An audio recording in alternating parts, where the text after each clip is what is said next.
Peter James Butler যেন জাদুকর। যেখানে হাত দিচ্ছেন তার জাদুকরি ছোঁয়ায় সোনা ফলছে সেখানেই। বাংলাদেশকে সাফ জিতিয়ে শুরু।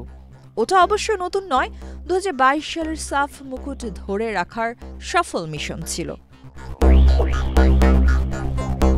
পরবর্তী সময়ে বাংলাদেশ জাতীয় এবং অনূর্ধ্ব-20 দলকে এশিয়ান কাপে পৌঁছে দিয়েছেন ব্রিটিশ কোচ।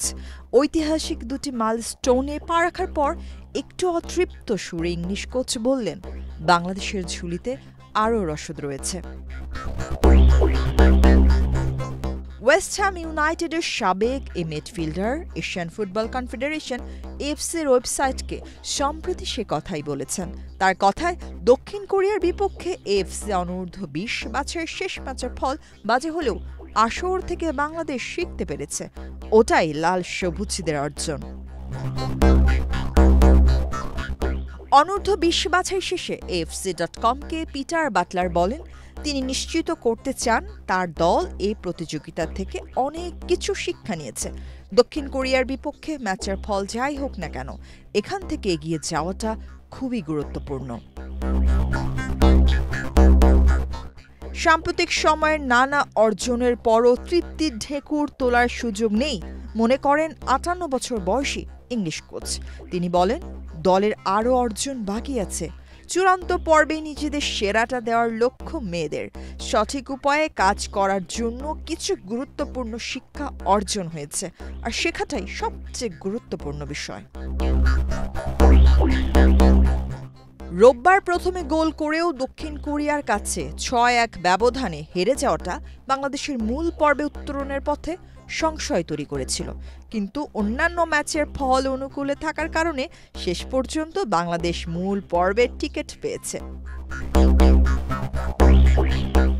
8 গ্রুপের চ্যাম্পিয়ন দলের সঙ্গী হয়ে চূড়ান্ত পর্বে গেছে সবগুলো গ্রুপের দ্বিতীয় স্থানে থাকা দলগুলোর মধ্য থেকে সেরা 3টি।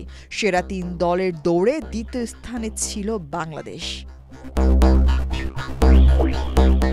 মূল পর্ব নিশ্চিত হওয়ার পর বাটলারের মনোযোগ এখন খেলোয়াড়দের মহাদেশীয় চ্যালেঞ্জের জন্য প্রস্তুত করার দিকে। নিজেদের মান বিবেচনায় প্রতিপক্ষ দলগুলোকে বাংলাদেশের বিপক্ষে সাবধানে খেলতে হবে। বাংলাদেশ প্রথমবারের মতো এএফসি নারী এশিয়ান কাপ খেলতে যাচ্ছে। মার্চে অস্ট্রেলিয়ায় অনুষ্ঠিত হবে আসরটি, এশিয়ার সেরা আসর, একই সঙ্গে বিশ্বকাপ বাছাইও। 1 থেকে 18 এপ্রিল থাইল্যান্ডে অনুষ্ঠিত হবে এফসি অনূর্ধ্ব-20 নারী চ্যাম্পিয়নশিপ। বাংলাদেশ অতীতে এফসি অনূর্ধ্ব-17 চ্যাম্পিয়নশিপ খেলেও দুটি আসর দিয়ে নতুন অভিজ্ঞতা নিতে যাচ্ছে। এদিকে লাওস থেকে সোমবার রাতে দেশে ফিরেছে বাংলাদেশ অনূর্ধ্ব-20 নারী ফুটবল দল। তবে দলের সঙ্গে ফেরেননি কোচ পিটার বাটলার। তিনি ছুটি কাটাতে ইংল্যান্ডে ফিরে গেছেন। ঢাকায় ফিরবেন 1 সেপ্টেম্বর। ফিরে জাতীয় সিনিয়র নারী দলকে নিয়ে শুরু করবেন অস্ট্রেলিয়া মিশন। অনুনন্দি, বাংলাদেশ প্রতিদিন।